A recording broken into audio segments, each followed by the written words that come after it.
ট্রেনে ফাঁসির দাবি নিয়ে এসেছি, লিখেছেন মাহবুবুল আলম চৌধুরী।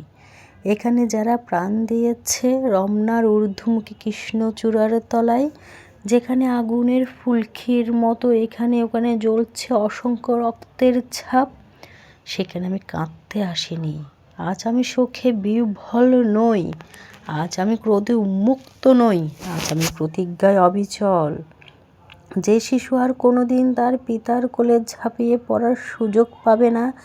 যে গৃহবধূ আর কোনো দিন তার স্বামীর প্রতীক্ষায় আঁচলে প্রদীপে ঢেকে দুয়ারে দাঁড়িয়ে থাকবে না,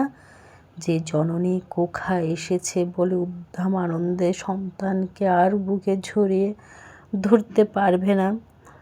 যে তরুণ মাটির কোলে লুটিয়ে পড়ার আগে বারবার একটি প্রিয়তমার ছবি চোখে আনতে চেষ্টা করেছিল, সে অসংখ্য ভাই বোনদের নামে আমার হাজার বছরের ঐতিহ্য লালিত যে ভাষায় আমি মাকে সম্বোধনে অভ্যস্ত, সেই ভাষা ও স্বদেশের নামে এখানে এই বিশ্ববিদ্যালয়ের উন্মুক্ত প্রাঙ্গণে আমি তাদের ফাঁসির দাবি নিয়ে এসেছি,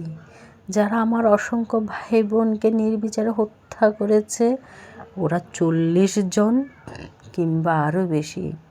যারা প্রাণ দিয়েছে ওখানে রমনার রৌদ্র দগ্ধ কৃষ্ণচূড়া গাছের তলায় ভাষার জন্য, মাতৃভাষার জন্য, বাংলার জন্য, যারা প্রাণ দিয়েছে ওখানে একটি দেশের মহান সংস্কৃতি মর্যাদার জন্য, আলাউলের ঐতিহ্য, রবীন্দ্রনাথ, কায়কোবাদ, নজরুলের সাহিত্য ও কবিতার জন্য, যারা প্রাণ দিয়েছে ওখানে